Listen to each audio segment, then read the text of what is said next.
जीवन में संघर्ष होना जरूरी है। हानि इसलिए जरूरी है कि हानि ना होगी तो लाभ का मजा ही ना आएगा। इसलिए बच्चों को संघर्ष करना सिखाओ, बड़ों का सम्मान करना सिखाओ, मर्यादित बोलना सिखाओ। आपके बच्चों के पास बड़ी बड़ी डिग्रियां होंगी लेकिन बोलने का ढंग नहीं है कि बड़ों से कैसे बात की जाती है, तो फिर डिग्रियों का करेंगे क्या हम? जब बड़ों से बात करने की तमीज नहीं है तो क्या बात करें फिर, आपसे बताओ। इसलिए संस्कार देना भूल मत जाना साहब, बड़ा नुकसान होगा। अपनी बेटी को संस्कार दो, बेटों को संस्कार दो, अच्छे से बोलने का संस्कार, अच्छे से बात करने का संस्कार। घर में कोई मेहमान आए तो बच्चों के हाथ से भोजन परोसवाया करो। आजकल तुम्हारे बच्चों से भोजन परोसवा के देखना, इन्हें बनाना तो छोड़ो, परोसना नहीं आता। आप परोसवा लेना तुम्हारे बच्चों से भोजन, बाएं हाथ से परोसते हैं, बाएं हाथ से, बाएं हाथ से रोटी देते हैं। इन्हें ये नहीं पता मूर्खों को कि परोसना कैसे है। और ये गलती उनकी बिल्कुल नहीं है। आप मम्मी कुछ ना कर बेटी, कुछ ना कर, झूला झूल तू, कुछ ना कर बेटा तू झूला झूल, तेरा बाप कमा रहा है, कमा रहा है, तू झूला झूल। समय से जिम्मेदारी दोगे बच्चों को तो बच्चों के कंधे मजबूत होंगे। इसलिए समय पर तुम लोग तीर्थ यात्रा पे निकला करो थोड़े दिन के लिए, बच्चों को जिम्मेदारी देकर, ताकि पता लगे कि तुम्हारा बच्चा कितना मैनेज कर पा रहा है, कितना नहीं कर पा रहा। कर पा रहा है तो ठीक है, और नहीं कर पा रहा है तो जिम्मेदारी दो ताकि वो सीखे और सिखाओ। ऐसे नहीं, ऐसे काम किया जाता। समय पर बोझ आएगा ना तो कंधे मजबूत होंगे, और समय निकल जाएगा तब बोझा पड़ेगा तो टूट जाएंगे कंधे। जवानी, जिस दिन आपका बेटा पढ़ाई पूरी करे, ध्यान से सुनो, जिस दिन आपके बच्चों की पढ़ाई पूरी हो, जिस दिन, उसी दिन से बच्चों को काम पर लगाओ। ये काम करना है तुम्हें। बाप का काम संभालो तुम, बिजनेस तुम संभालो, व्यापार तुम संभालो, खेती तुम संभालो, संभालो, इसे बढ़ाओ। व्यापार को पिता ने इतना किया तुम और बड़ा करो, खेती को पिता ने इतना किया तुम और पढ़े लिखे हो। तुम्हारा बाप तो कम पढ़ा लिखा था, तुम ज्यादा पढ़े लिखे हो, तुम और बड़ा करो और बढ़ाओ।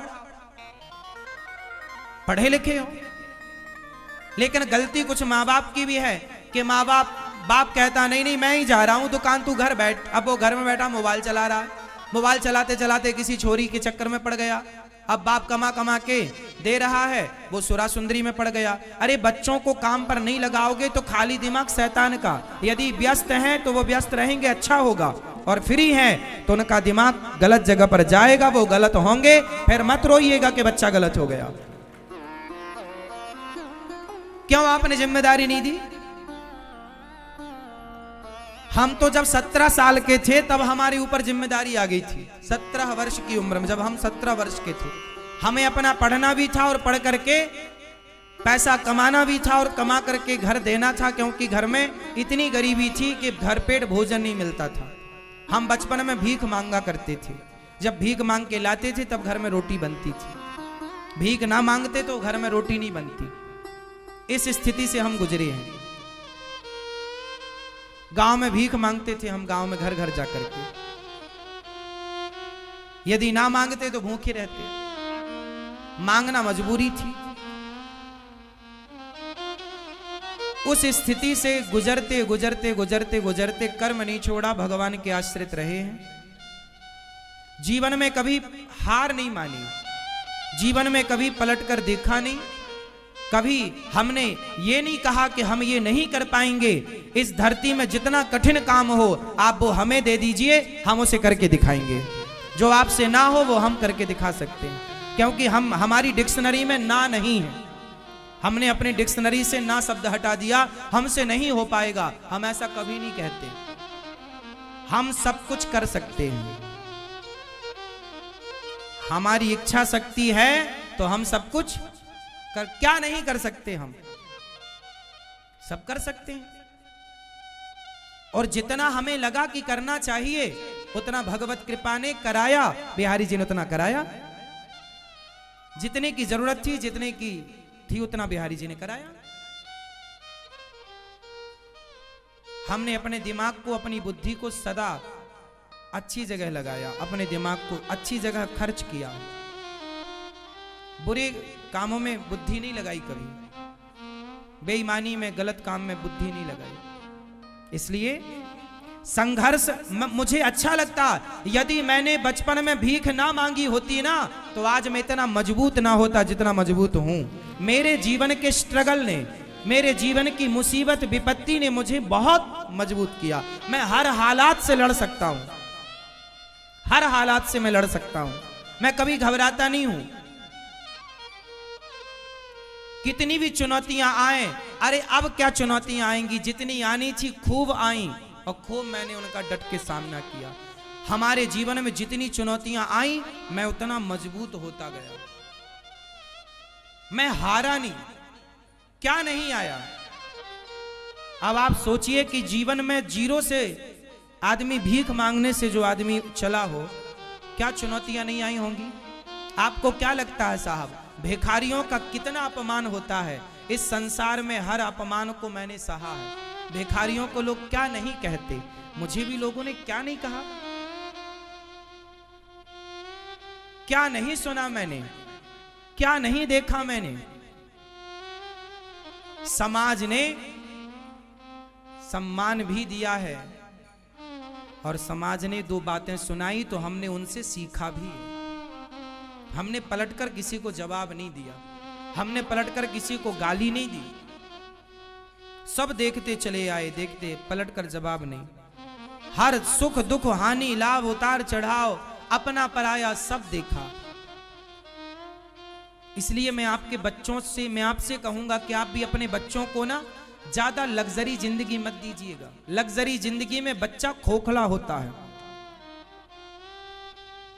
आप किसी को बस बिठा दो, आप काम मत कराओ। बढ़िया एसी की हवा मिल रही है, खाने को पकवान दे दो, एसी की हवा दे दो, घूमने को गाड़ी दे दो। जो आदमी 10 साल तक एसी की हवा में बैठ लेगा, बढ़िया गाड़ियों में घूम लेगा और बढ़िया पकवान खाएगा, वो खोखला हो जाएगा। मजबूत होने के लिए ना भूखा भी रहना पड़ता है। मजबूत होने के लिए नंगे पांव दौड़ना पड़ता है, दौड़ना पड़ता है।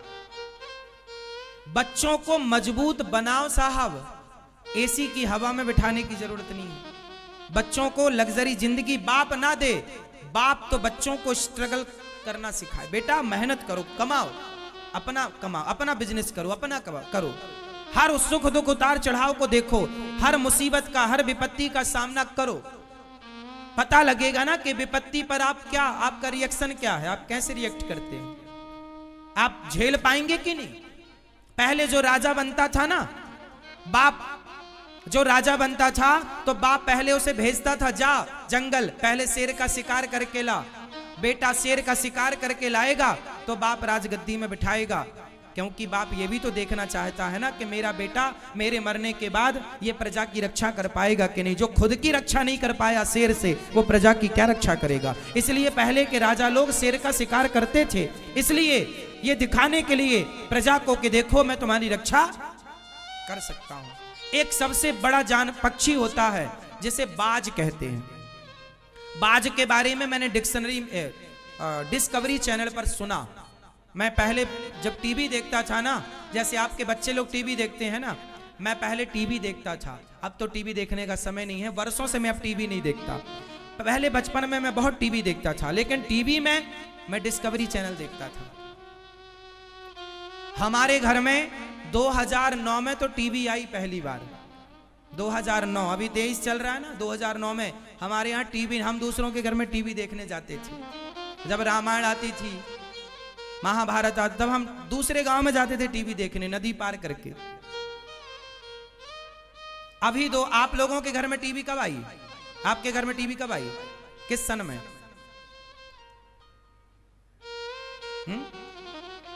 हमारे यहां हम पहली बार अपनी कमाई से जो पैसा हम कमा कर लाए, तो उस कमाई से हमने सबसे पहले 9,000 रुपए की टीवी खरीदी थी। आज भी वो टीवी 2009 में खरीदी थी, आज भी वो टीवी है।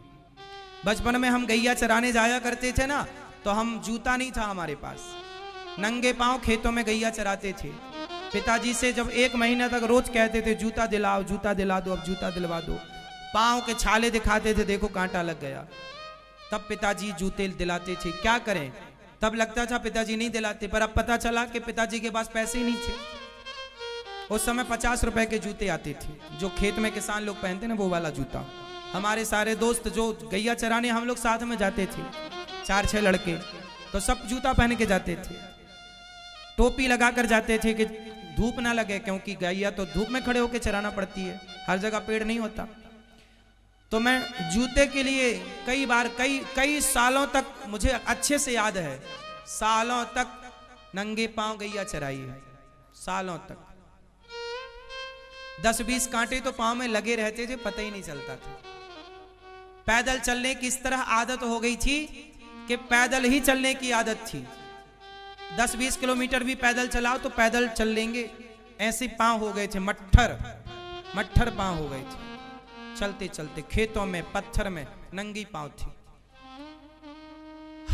हर उतार चढ़ाव को हमने देखा। एक पक्षी होता है, वो बाज उसको कहते हैं, बाज की जो मादा होती है ना, माँ, जब बाज की मादा बच्चों को, जब वो गर्भवती होती है और उसे जब पता लग जाता है कि अब मेरे बच्चे होने वाले हैं, तो बहुत ऊंचे पेड़ पर जाकर के वो घोंसला बनाती है। तो वो घोंसला कैसे बनाती है, नीचे वो कांटे रखती है, बबूल के कांटे, मतलब बड़े कांटे का संग्रह करती है। बाज की मादा कांटे रखती है और कांटे के ऊपर थोड़ी सी घास ला के डाल देती है। उस घोंसले में फिर अपने बच्चों को जन्म देती है, और जब उसके बच्चे से अंडे देती है, फिर अंडों से जब बच्चे निकल आते हैं, बच्चे थोड़ा 10 दिन के 20 दिन के हो जाते हैं, तो वो क्या करती है, अपनी चोंच से पकड़ पकड़ के सारी घास हटा देती है। और जब बचते हैं कांटे, अब क्या बचे, कांटे बचे, तो कांटे में उसके बच्चे ना यहां वहां भागते हैं और बार बार चुभते हैं उसके बच्चे को कांटे। किसी ने पूछा बाज से, क्यों री मादा, क्यों बाज की मादा, मतलब क्यों तूने ये क्यों इतना कष्ट दिया अपने बच्चों को, ये ज्यादा घास और क्यों नहीं रखती, बच्चों को थोड़ा सुख मिलेगा। बाज की मादा बोली, ना, मैं अपने बच्चों को सुखी नहीं करना चाहती।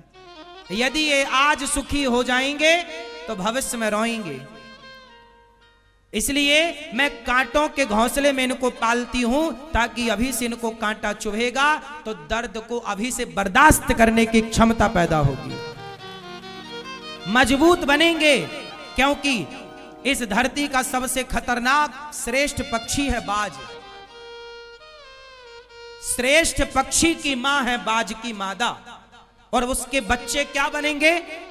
बाज जब शिकार करता है ना, तो बड़े बड़े जानवरों को भी पकड़ के उड़ जाता है, इतना बड़ा होता है बाज। जानवर फड़फड़ाता है वजन के कारण, वो बाज को भी नीचे गिरा लेता है। तो मादा कहती है, हर स्थिति में मेरे बच्चे सुखी रहें, इनके पंख, इनके पांव, इनकी चोंच, इनका शरीर इतना मजबूत हो कि हर तूफान का ये सामना कर पाए। एक बाज की मादा अपने बच्चों को कितना मजबूत बनाती, और आप लोग अपने बच्चों को जूजू बनाते हैं। आप लोगों का एक सेंटेंस बहुत गलत है। आप लोग क्या बोलते हैं, महाराज जी मैंने बहुत दुख उठाए हैं, पर मैं नहीं चाहता कि मेरे बच्चे दुख उठाएं। ये गलत सेंटेंस बोलते हैं आप लोग। क्यों ना उठाएं बच्चे दुख। बच्चों को छोड़ दो, आप जाओ बेटा 1000 रुपए कमा के लाओ, जाओ। एक करोड़पति आदमी था, एक बहुत बड़ा उद्योगपति था, उसका बेटा पढ़ करके विदेश से आया। उसके पिता की हजारों करोड़ की फैक्ट्री थी, हजारों करोड़ का टर्नओवर था, काम था। लेकिन जब उसका बेटा पढ़कर आया तो बाप ने बेटे से कहा, बेटा जाओ तुम 10,000 रुपए कमा के लाओ। बाप के पास करोड़ों हैं, पर बेटे को भेजा, जा 10,000 कमा के ला।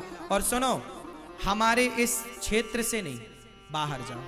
अब बेटा पढ़ा लिखा 10,000 कमाने गया। बाजार में आप जाइए 10,000 कमाने, कितने धक्के खाने पड़ेंगे, कितनी लाइनों में लगना पड़ेगा, कितना इंटरव्यू देना पड़ेगा, कितने घन पीटने पड़ेंगे, तब कहीं जाकर तुम्हें 10,000 की नौकरी मिलेगी। क्या नहीं करना पड़ेगा। उस बेटे ने जाकर के पिता की बात मानी और काम उससे मिला कहीं, अपने से कमरा लिया, अपने से बनाया, खाया, मजदूरों के साथ रहा। जहां भी उसने 10,000 महीने भर में उसने कमाए, ले जाकर पिता को दिया। पिता ने अब अपने बेटे को पकड़ा और अपनी उस कुर्सी पर बिठाया जहां वो हजारों करोड़ का मालिक था। अब उसे हजारों करोड़ का मालिक बना के बिठा दिया। लोगों ने कहा, आपने अपने बेटे के साथ ऐसा क्यों किया? उस आदमी ने कहा कि मेरा बेटा विदेश में पढ़कर आया है, सारी सुख सुविधाएं इसने पाई हैं।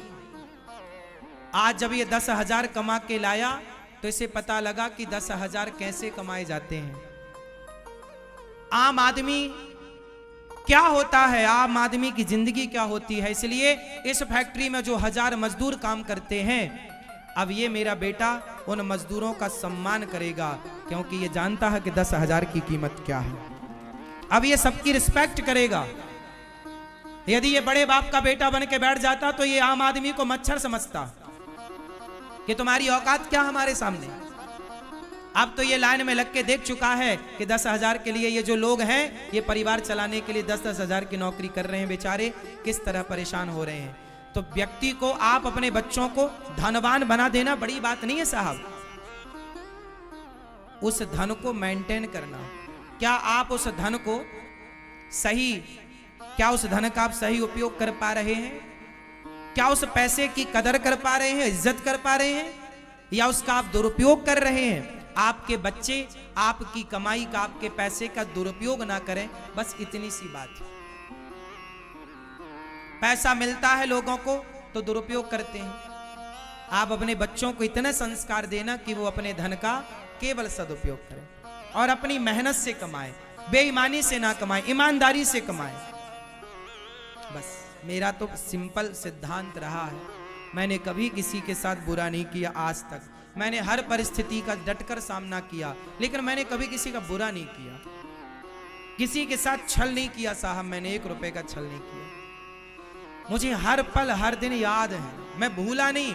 मैं कोई स्कूल में इतना ना पढ़ पाया, मैं कोई यूनिवर्सिटी में इतना ना पढ़ पाया जितना मेरी जिंदगी ने मुझे पढ़ा दिया, मेरे समय ने मुझे पढ़ा दिया। मेरे जीवन की स्थिति ने जो मुझे पढ़ाया है ना, वो कोई यूनिवर्सिटी नहीं पढ़ा सकती। मैंने एक बार अपनी घटना सुनाई थी। देखो, जीवन में एक मेरे साथ घटना, मैं पढ़ने के लिए 5वीं क्लास तक मैं 8वीं तक ना 7वीं तक सरकारी स्कूल में पढ़ा हूँ। हमारे गांव में 5वीं तक स्कूल था, दूसरे गांव में फिर 10वीं तक स्कूल था। मैं वहाँ पढ़ने जाता था। एक बार हम दूसरे गांव में गए पढ़ने के लिए, वहाँ से छुट्टी हुई 4 बजे, हम लौटे तो वहाँ से ना 2 किलोमीटर गांव था, तो बस चलती थी तो हम लोग रुक जाते थे, बस आएगी, बस में बैठ के जाएंगे। बस में पीछे लटक जाते थे, किराया ना देना पड़े। बच्चे तो बच्चे होते हैं, हम भी उस तरह की मस्ती करते थे। घुस जाते थे चुपके से बस में, और 2 किलोमीटर था अगला स्टॉप, गांव था, वहां बस रुकती, उतर जाते। बहुत सारे बच्चे थे, बस वालों को भी पता था कि इनसे बच्चों से क्या किराया लेना। हम लोग नहीं देते थे किराया। कभी वो किराया मांगता था, उस समय तो चवन्नी चलती थी। हमारे टाइम पे ना चवन्नी चलती थी, 50 पैसे चलते थे। पंजी भी चलती थी, हमारे समय पे पंजी 5 पैसा चलता था। पंजी की एक गोली आती थी मीठी वाली, चूसने वाली, 1 रुपए की 20 गोली आती थी। हम लोग ले आते थे, जेब में भर लेते थे, चूसते रहते थे। हमारे टाइम पे पंजी की गोली आती थी। और एक बिस्किट आता था 1 रुपया का, आर के बिस्किट, छोटा, इतना बड़ा बिस्किट आता था। पार्ले जी बड़ा महंगा था, पार्ले जी खाने की औकात नहीं थी तब। पार्ले जी तब भी 5 ही रुपया का था, 4 रुपए का। तो एक बार मैं गांव आ रहा था, शाम को क्या हुआ कि समोसे की दुकान थी, तो समोसा खाने का मन हुआ। समोसा 1.5 रुपए का था और मेरे पास लगभग 1 रुपए थी। मैंने बोला, भैया 1 रुपए ले लो, समोसा दे दो। और समोसे वाले ने समोसा नहीं दिया। मैंने कहा, भैया दे दो 1 रुपए का समोसा। बच्चे थे, अब छठ भी पढ़ते थे उस समय, हम 6वीं क्लास के बच्चे थे, तो कितने बड़े थे हम। तो समोसा मांगा, उसने नहीं दिया। तो हमने जिद की, 1 रुपया ले लो भैया, दे दो। तो हम उसकी दुकान में बैठे थे, उसने हाथ पकड़ के बाहर कर दिया, चलो बाहर यहां से। उसने बाहर कर दिया। तब से हमें सबक मिली कि जितनी औकात है, जितना चादर है, उतना ही पांव पसारना चाहिए। मतलब जीवन में अभाव क्या होता है ये मैंने खूब देखा है, एक एक चीज का अभाव। मेरे पिताजी ने आखिरी बार मुझे केवल मेला घूमने के लिए 2 रुपए दिए थे, ये मुझे याद है। मैंने अपने पिताजी से पैसे नहीं मांगे, जब से होश संभाला उसके बाद कभी पैसे नहीं मांगे पिताजी से। जो जो शौक था उसे फिर अपनी कमाई से पूरा किया, कोई बोझ नहीं बना मैं अपने बाप पर। आपके बच्चों से इतनी प्रार्थना करूंगा, अपने बाप पर बोझ मत बनिए बस। कामयाब बेटा वही है जो अपने बाप पर बोझ ना बने, वो कामयाब बेटा है। आप सफल व्यक्ति हैं। सफल व्यक्ति कौन होता है? सफल व्यक्ति उसे मान लेना चाहिए। बताइए सफल व्यक्ति कौन है आपके हिसाब से? किसे आप कामयाब मानते हैं? फटाफट बताइए। कामयाबी की परिभाषा आपके हिसाब से बताइए। सबसे पूछूंगा, तैयार रखना परिभाषा। शुरुआत आपसे। कामयाब व्यक्ति आप किसे मानते हैं? आप बताओ चश्मा वाले भैया, कामयाब व्यक्ति आप किसे मानते हैं? हाँ हाँ, दिन भर का हो, निर्भर, सेल्फ डिपेंड हो, ठीक है। आप बताओ सेल्फ डिपेंड की भी कोई परिभाषा करके बताओ सेट, हम बताएंगे फिर। अभी भैया आप बताओ, दादाजी बताएंगे कामयाब व्यक्ति आप किसे मानते हैं? क्या है, कौन है कामयाब आपके हिसाब से? चलो अब मैं बता देता हूं, समय कम है आप लोगों से पूछने का। जो मैंने अभी तक जाना, मेरी उम्र का तजुर्बा है, अब ये परिभाषा कहीं लिखी नहीं है, मैंने अपने से तैयार की है कि भाई जो मुझे लगा, मैंने, हो सकता मेरा मानना गलत हो तो आप इसे सही कर सकते हैं। मेरा मानना है कि जो व्यक्ति अपने पिता पर निर्भर नहीं है, जो अपनी गृहस्थी अपनी कमाई से करता हो, चलाता हो, जो अपनी मां और अपने पिता को भी अपनी कमाई की रोटी खिलाता हो, जो माँ बाप के धन की रोटी माँ बाप को ना खिलाए, जो अपनी मेहनत अपनी कमाई की रोटी अपने माँ बाप को खिलाए, अपनी कमाई की रोटी अपनी पत्नी को खिलाए, अपनी कमाई से अपने बच्चों को पढ़ाए लिखाए और उसके ऊपर किसी का कोई विशेष दबाव ना हो, जो अपनी कमाई से अपनी मेहनत से अपने लिए घर बना ले, अपनी मेहनत से अपने माँ बाप का अच्छे से अच्छे हॉस्पिटल में इलाज करा ले, अपनी माँ बाप की वो सेवा कर ले, अपने माँ बाप की दवाई इलाज के लिए किसी पर निर्भर ना रहे, जो अपने गृहस्थी के काम अपने से कर ले, किसी के सामने उसे हाथ ना पसारना पड़े, बस उसी को आप कामयाब समझिए।